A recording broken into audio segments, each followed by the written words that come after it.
warahmatullahi wabarakatuh. Para jemaah, kita laksanakan pengajian fikih dengan kitab Fathul Qorib bagi tangsal barokah dari Allah Subhanahu wa taala. Ila hadratin Nabiyil Mustafa Sayyidina wa Maulana Muhammadin sallallahu alaihi wasallam ala alihi wa sahbihi wa ajwajihi wa dzurriyyatihi wa baitihi wa alihi kitab rahimahullah ta'ala wa nafa'ana bihi wa bi ulumihi fid dharain amin. Abaina wa mahadina zaina jaddatina Al-Fatihah. A'udzu billahi minasyaitonir rajim. Bismillahirrahmanirrahim. Alhamdulillahirabbil alamin. Arrahmanir rahim. Maliki yaumiddin. Iyyaka na'budu wa iyyaka nasta'in. Ihdinas siratal mustaqim. Siratal ladzina an'amta 'alaihim ghairil maghdubi 'alaihim waladdallin. Amin. Bismillahirrahmanirrahim. Qala ma'alif rahimahullahu ta'ala wa nafa'ana bihi wa bi ulumihi fid dharain amin. Wa sunanuhu utai bira-bira sunati wudhu iku asratul asya'a 10 bira-bira perkara. Atas miatur rupane maca bismillah wa ghuslul kafaini kasuh epek-epek loro pembela al-khalihima ing dalam sadurunge manjingake kafaini fil ina'i dalam wadah. Wal marmadatu lan ketemu wal istinsyaq lan nyesep banyu irung wa masku jami' ra'si musab sakabehane sirah wa masul udhunaini zahirihima wa batinihima bima'in jadidin. Wa tahlilul lihyati nyela-nyelani jenggot al-kafati wa tahlilu ashabil yadaini wa rijlaini wa taqdimul yumna ala yusra wa taharatu salatan wal muwalatu. Ngelajengaken bab wudu jauh ini terakhir. Untuk wudu kolam ini sampun rukun, kemudian batal, terakhir sampai adalah sunnah wudu. Ada 10 perkara yang disunahkan ketika seseorang itu wudu. Pertama adalah membaca bismillah. Semua perbuatan yang baik disunahkan membaca bismillah. Yang kedua, ghusl kafaini membasuh kedua telapak tangan. Kemudian berkumur. Kemudian mengusap lubang hidung. Menawi bahasa Jawa, bahasa Jawa sering diistilahkan nyesep banyu irung. Ya nyesep itu disedot lap-lap sakit nggih irunge ya diusap. Wa masku jami'i ra'si mengusap seluruh kepala sunah. Ditelesi karo setiap keramas itu sunah. Wajibnya adalah sebagian rambutnya nopo sirai. Kemudian wa masful udhunaini ngusap kuping, mengusap telinga. Dzahirihima menawi sesuai dengan teknis coro yang disampaikan kita itu, ibu jari ada di luar daun telinga. Ibu jari telunjuk ada di dalam, diputar. Niki kula nate maos artikel manfaat dari salah satunya gitu usap dengan cara yang sudah diperintahkan oleh Kanjeng Nabi, manfaat untuk kesehatan sangat besar sekali. Termasuk ketika wudhu ini kan kalau ini sampun kita bahas wajibnya itu membasuh tangan, mengusap wajah, disiram lagi buat rokok, siram rokok tanpa menyentuh. Tapi manfaat ketika menyiram itu dengan menyentuh langsung, kemudian menggosok, maka salah satu manfaatnya itu adalah memperbarui sel-sel tubuh yang ada di dalam anggota tubuh itu, termasuk memperbarui menjaga pori-pori kulit. Maksudnya ibu jari di luar daun telinga, telunjuk di dalam, diputar. Bima'in jadidin, maksudnya boten pas basuh. Biasanya kan orang yang wudhu itu ketika basuh wajah, biasanya enten ya. Ketika membasuh wajah, ini gue boten nopo. Nah bima'in jadidin itu berarti mengambil air yang bukan ketika membasuh wajah, ya sekatus wudhu itu itu apa itu. Kemudian menyela-nyela jenggot mereka yang tebal, jenggot yang Indonesia mayoritas ya, boten tebal, ya tebal di sela-sela. Kemudian menyela-nyela jari kedua tangan dan kaki. Kaki gitu. Istilah Jawanya ngapuran serta ngepung. Kemudian mendahulukan anggota kanan, itu sunah. Kemudian wadhaharatu salatan membasuh setiap anggota wudhu 3 kali. Kalau ini disebut kita singgung Jawa, hitungan 1 kali adalah hitungan di mana anggota wudhu itu sudah terbasuh semua, baru dihitung 1 kali. Kalau mau 3 kali ya seperti itu. Kalau belum terbasuh semua maka belum dihitung 1 kali.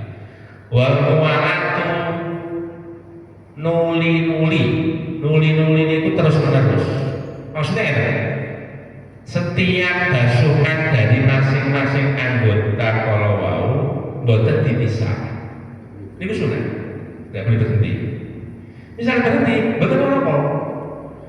Misalnya mantun basuh wajah terus nopo enten keperluan mundur ciduk tak misalnya pas namanya balik putrone arep nyusul terus dituntut boten apa-apa, tidak membatalkan wudhu karena tidak berhenti atau tidak memisah antar basuhan tiap anggota yang dalam bahasa hukum disebut dengan muwalah, itu hukumnya adalah sunnah.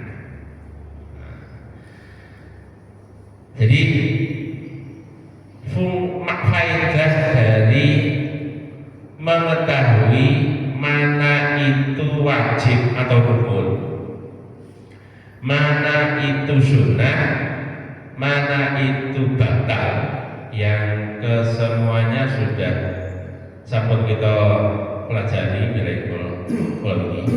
Faedahnya adalah kita tahu bagaimana wudhu itu ketika dalam kondisi tertentu. Misalnya kata toyo ini segede ngepres, ini sudah yang dilakukan yang wajib-wajib saja, daripada sunnah yang dilakukan semua.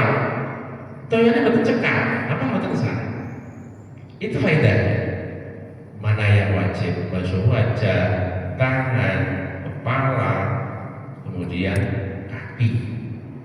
Nah, pasti nek tinggi yo betul betul masalah gitu. Pas perjalanan enggak betul toyo betul aku wasa botol sing ageng niku kan cekak.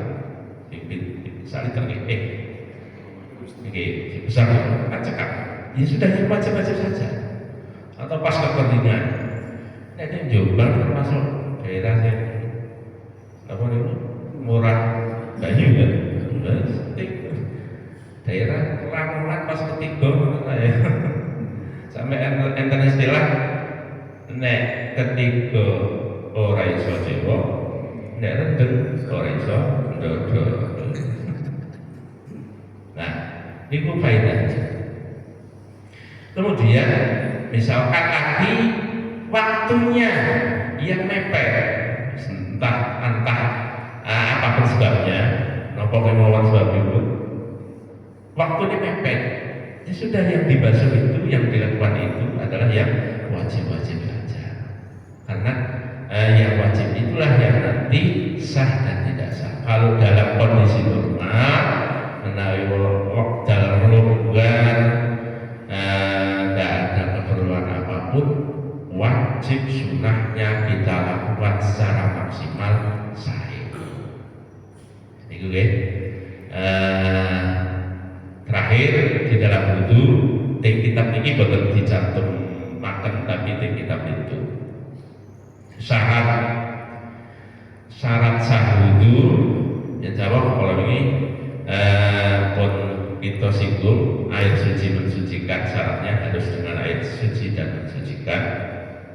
Yang kedua, tidak ada angkul sesuatu yang menghalangi sampainya air ke anggota tubuh, misalkan cat, apa-apa. Jawa juga kita sih, sahabat sih kalau ini pewarna betul menghalangi, betul termasuk kategori menghalangi. Menawi perkara tersebut sulit kita hilangkan kecuali dengan melukai anggota, maka itu yang termasuk di contoh lem sing model saat ini dulu, lem apa niku? Atiku niku nek napa niku nempel. Ini sebetulnya kayak gini lagi.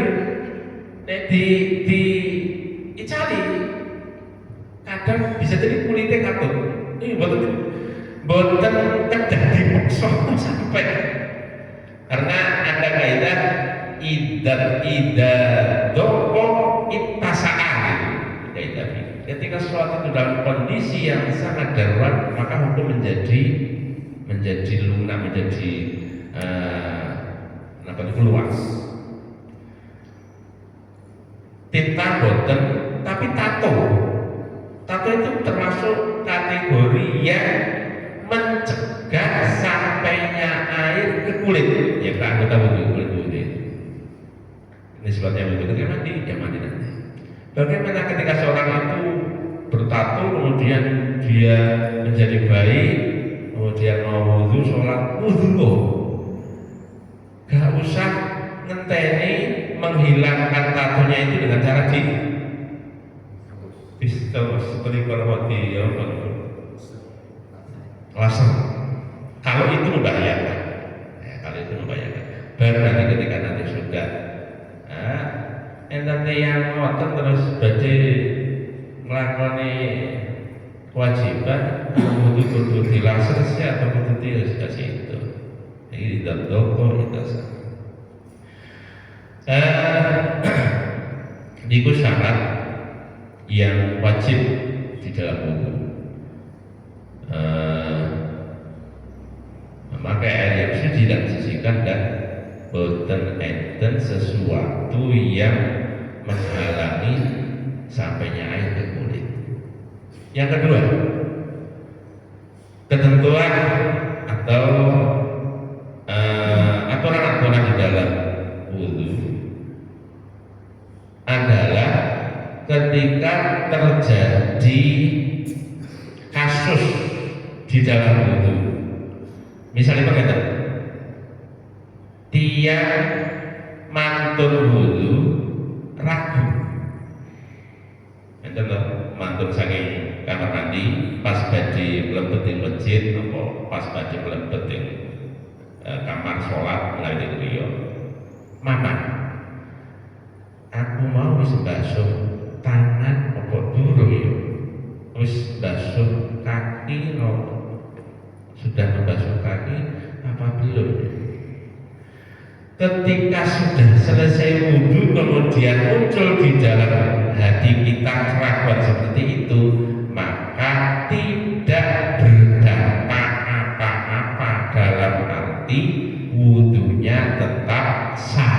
Betul saya balik dan jeding murah meneh balik meneh telas aku. Kalau sudah selesai wudhu. Tapi kalau masih di dalam wudhu harus, misalnya kita pas terakhir berarti basuh kaki ya. Terus aku tangan kurus tak basuh.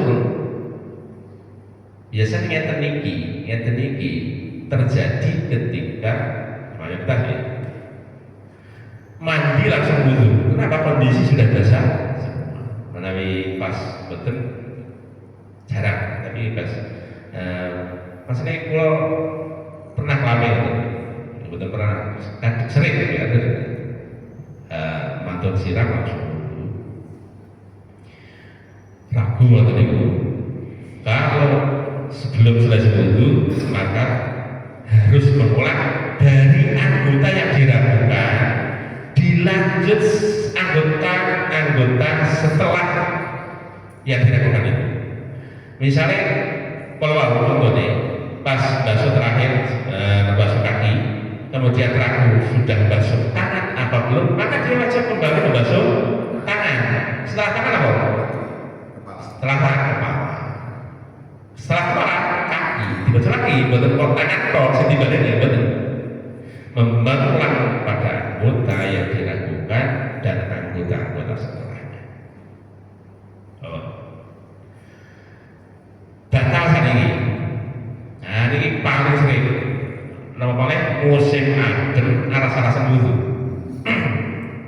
Itu matur jamaah maghrib lajeng melakukan pekerjaan lain, entah niku ngobrol, entah niku ngaos, entah niku layar-layar. Sing penting dibuat film nggih. Mantun jamaah maghrib atau mantun sholat apapun. Kemudian melakukan pekerjaan. Setelah melakukan pekerjaan tadi atau ketika mau sholat yang kedua, jadi biasanya waktunya itu waktu yang pendek, maksudnya jeda antar sholat tadi pendek, misalnya maghrib balik subuh atau zuhur kalau kalian asar, biasanya kan kalau panjang itu jangan, kalau subuh kali isya jeda selesai. Waktu-waktu yang antar sholat itu pendek, kadang terjadi waktu sholat maghrib terus badhe sholat isya ragu, aku batal tak durung. Atau sebenarnya juga bisa terjadi ketika setelah wudhu, misalkan badhe sholat zuhur, setelah wudhu kemudian belum sholat, melakukan pekerjaan lain, pas badhe sholat ragu, mama aku batal tak durung, maka hukumnya belum batal, tidak batal. Karena kaidah fikih itu di dalam kaidah fikih itu disebutkan al aslu ala baqul imakana ala maka.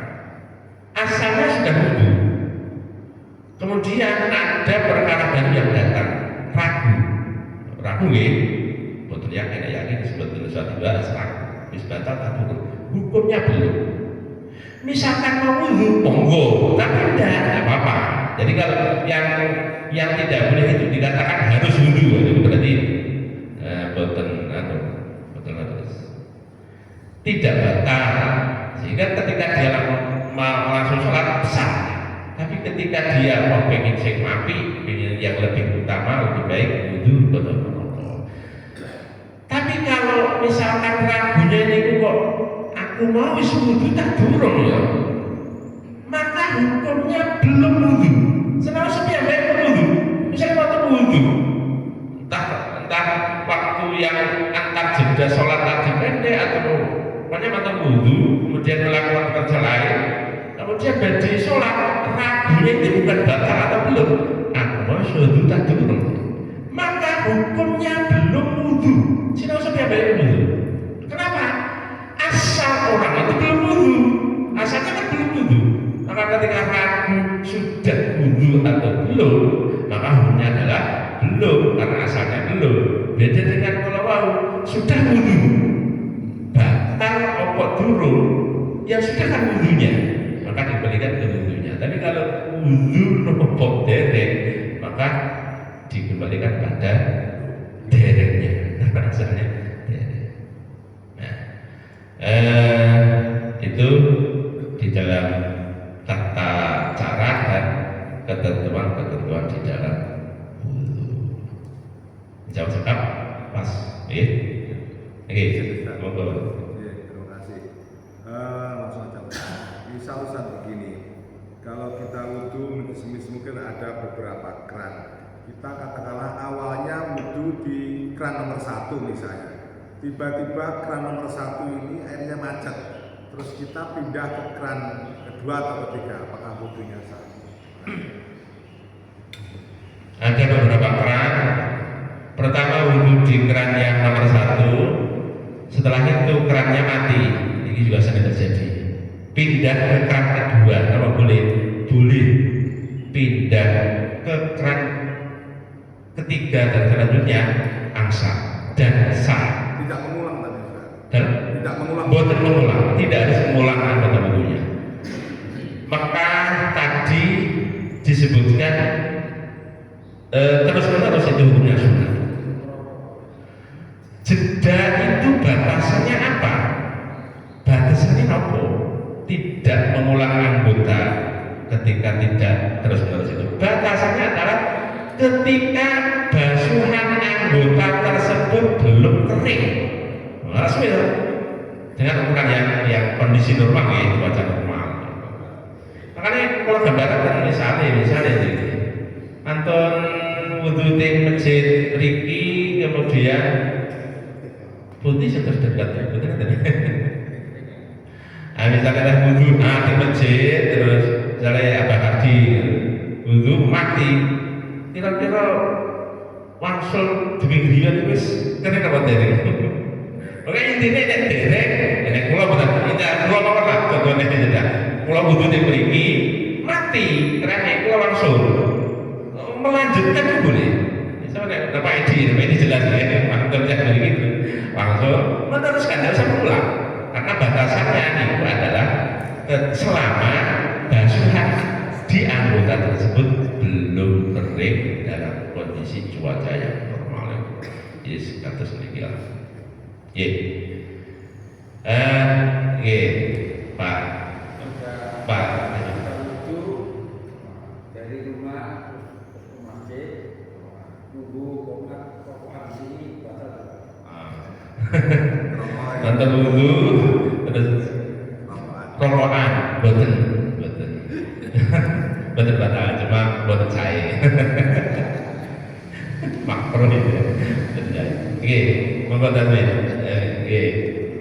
Terima kasih untuk orang yang punya penyakit aneh-aneh atau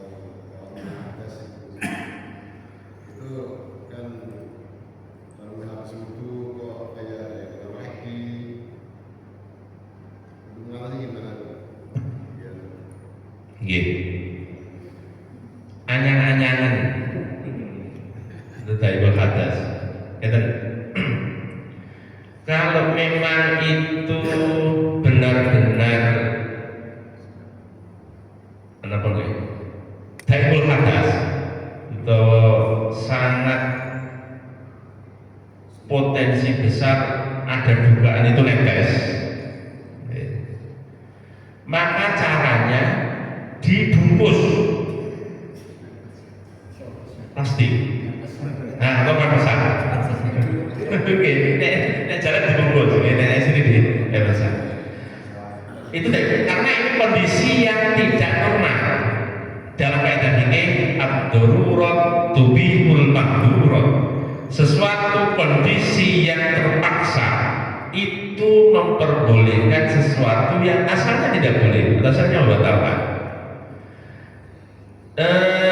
Contoh itu bangkai itu haram apapun kecuali ikan dan belalang.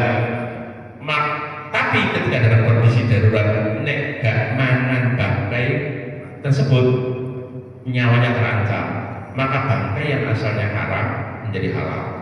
Tapi dalam kondisi darurat itu angan-angan namanya pun nek pipis keluar air dari jalan depan itu membatalkan. Tapi ketika itu dalam kondisi yang tidak bisa dihindari atau dihentikan, maka itu dimaafkan dengan catatan supaya tidak mengena pada pakaian atau tempat masjid tempat sholat itu, maka caranya dibungkus dulu, harus dibungkus. Kita lihat di botol plastik di antara itu aman.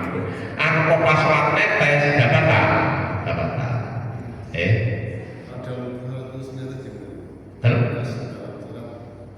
Netes betul gak? Kalau sudah dibungkus tadi gak batal. Tapi pakai mantul sholat ketika mau sholat lagi ya harus betul lagi. Nah betul batal. Oke, terakhir. Untuk di air tandon yang sudah panasan seharian terus itu sore terasa masih hangat itu termasuk mustahil apa? Betul. Musim kemarau air di tandon, kemudian siang hari atau sore wudhu airnya terasa hangat. Niku buat terus sah boleh wudhu pakaian seperti itu. Cuma menarik panas ini kurang di nemen. Nah niku buatan makruh buatan saya. Tapi tetap sah. Terakhir, bagaimana ketika wudhu itu dalam keadaan telanjang? Nah, melanjutkan keluar, misalnya tiang jalan nih, kadang mungkin turun, gimana? Pas sudah sejak nyantri, nah namanya antri panjang, mantap wudhu dari tidak melandur, mantap tadi, mantap siram dari double andu dari double katok wudhu. Bagaimana umumnya? Sah. Tapi makruh. Sami kalian ketika wudhu sambil ngomong. Misalnya wudhu ditakoni jawab, betul ngomong. Apa hasilnya itu tidak membatalkan wudhu, tidak. Tetapi makruh hukumnya betul saya. Oke. Cekap.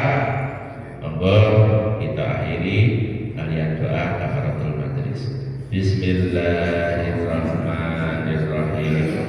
Subhanallah wa bihamdika asyhadu an la ilaha illa anta astaghfiruka wa atubu ilaik. A'udzu billahi minasyaitonir rajim. Bismillahirrahmanirrahim. Alhamdulillahirabbil alamin. Allahumma shalli ala sayyidina Muhammad wa ala sayyidina Muhammad. Alhamdulillahirabbil alamin. Allahumma rizqna fahman nabiyyin wa hidal mursalin wa ilhamal malaikatil muqarrabin bi rahmatika ya arhamar rahimin. Allahumma anfa'na ma 'allamtana wa barik lana fima razaqtana wa qina 'adzabannar. Rabbana atina fid dunya hasanah wa fil akhirati hasanah wa qina 'adzabannar. Wa sallallahu ala sayyidina Muhammadin nabiyil ummi wa ala alihi wa sahbihi wa baraka sallam.